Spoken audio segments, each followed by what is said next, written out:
Assalamualaikum warahmatullahi wabarakatuh. Salam sejahtera bagi kita semua. Selamat siang teman-teman Bapak kelas 12 semuanya.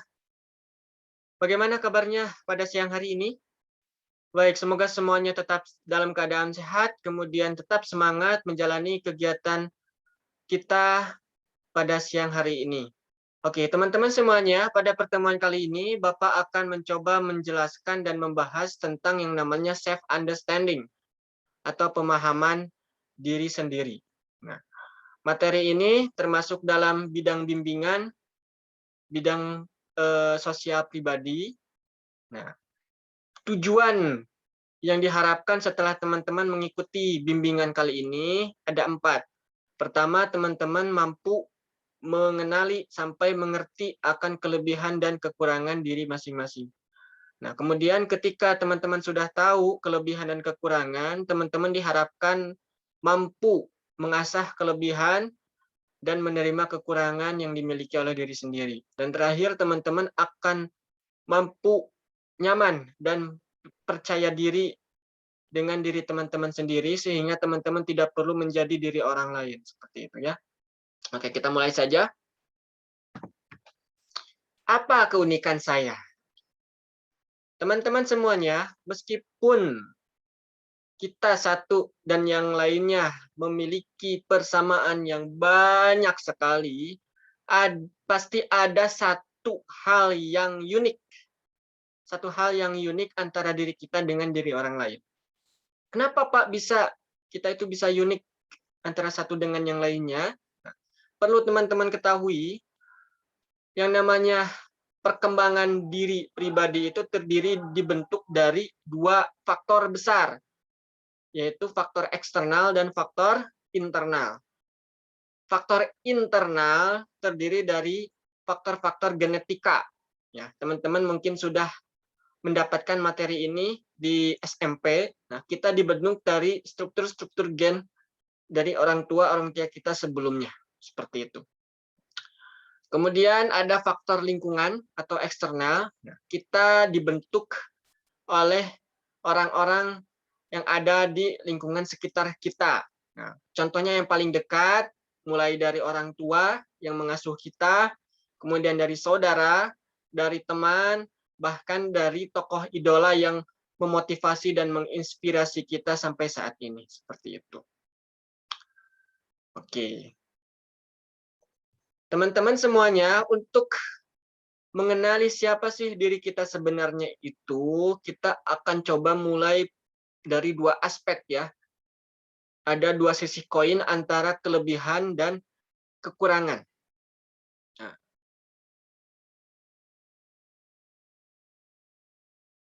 mulai dari kelebihan gitu kan. Kelebihan secara umum antara satu dengan yang lainnya gitu kan. Teman-teman maupun yang lainnya mempunyai kelebihan pertama gitu kan. Mempunyai potensi atau kekuatan untuk berpikir ya. Berpikir yang rasional, berpikir kreatif, berpikir kritis. Nah, itu kelebihan yang dimiliki oleh semua orang. Namun di samping kelebihan yang utama tersebut, pasti ada kelebihan-kelebihan yang unik, yang mungkin hanya dimiliki oleh satu atau beberapa orang saja, ya seperti itu. Contohnya seperti apa, Pak? Nah, untuk mengenali kelebihan ini, teman-teman bisa mengenalinya mulai dari hal yang simpel saja, ya, mulai dari hal yang simpel. Contohnya ketika teman-teman mulai belajar beberapa mata pelajaran gitu kan, mulai dari pelajaran bahasa, pelajaran matematika, pelajaran yang sifatnya konsep sampai pelajaran yang sampai pada praktik gitu kan. Nah, teman-teman bisa mencoba menyadari mana sih mata pelajaran yang mungkin lebih cepat diserap gitu kan, lebih cepat dipahami satu atau 2 kali saja ketimbang pelajaran yang lain. Nah, di sana teman-teman akan mulai mengenali misalnya minat teman-teman pada mata pelajaran apa, kemudian bisa jadi bakat atau kemampuan teman-teman tersebut sebenarnya lebih cepat menyerapnya di mata pelajaran apa, ya, seperti itu. Contohnya, ketika misalnya ada teman-teman yang lebih mudah menyerap, misalnya lebih mudah menyerap ketika belajar matematika ketimbang belajar hal-hal yang sifatnya konsep. Contohnya bisa PPKN atau bisa bahasa. Nah, dari situ kita bisa mengenali bahwa teman-teman ternyata memiliki kecerdasan, potensi kecerdasan atau bakat yang mungkin lebih dominan di bidang matematika ketimbang di bidang mata pelajaran yang sifatnya konsep atau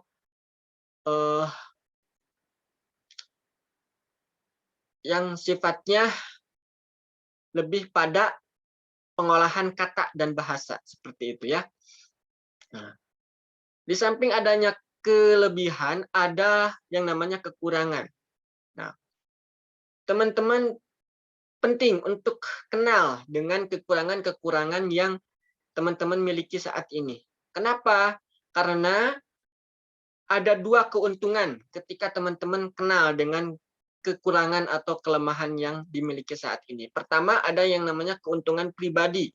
Nah, ketika teman-teman tahu gitu kan, ketika teman-teman tahu kelemahan yang dimiliki saat ini, teman-teman mampu mengendalikan mengendalikan terjadinya atau munculnya kelemahan tersebut sehingga tidak akan menambah kerugian bagi teman-teman maupun pada orang lain untuk saat ini dan di waktu yang akan datang. Nah, contohnya seperti apa gitu kan? Contohnya, misalnya Bapak mengidentifikasi kelemahan Bapak itu mudah bosan, gitu kan? Mudah bosan.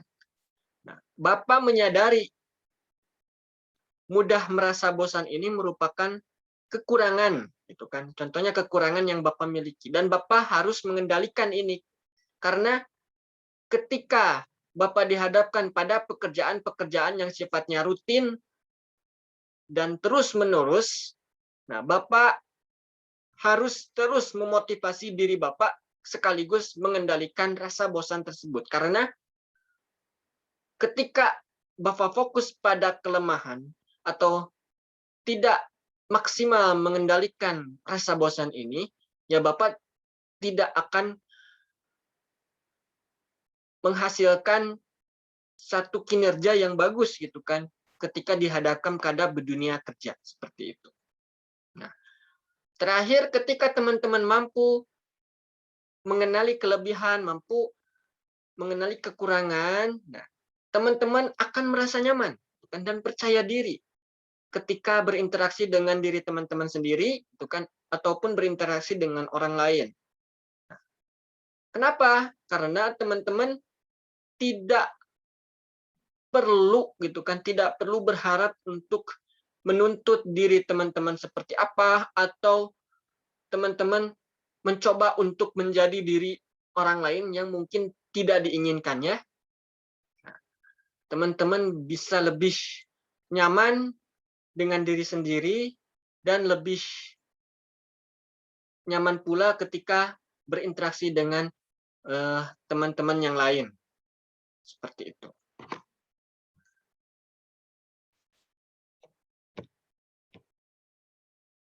Iya. Nah, teman-teman di sini bisa lihat. Nah, bisa lihat tadi seperti yang sudah Bapak bilang gitu kan, kalau yang namanya diri pribadi itu dibentuk oleh dua faktor. Ya, ada faktor lingkungan, ada faktor dari internal. Nah, ketika teman-teman sudah mampu mengenali kelebihan dan kekurangan diri sendiri, nah teman-teman bisa mulai mengendalikan dan mulai mengenali lagi tentang emosi, kemudian pentingnya persahabatan, pentingnya keluarga, pentingnya menjadi diri sendiri, dan yang terakhir, bisa memahami sejauh mana diri teman-teman itu mampu memberi dampak positif minimal pada diri sendiri, maksimal pada orang lain. Seperti itu. Oke, teman-teman. Sekian materi yang bisa Bapak sampaikan.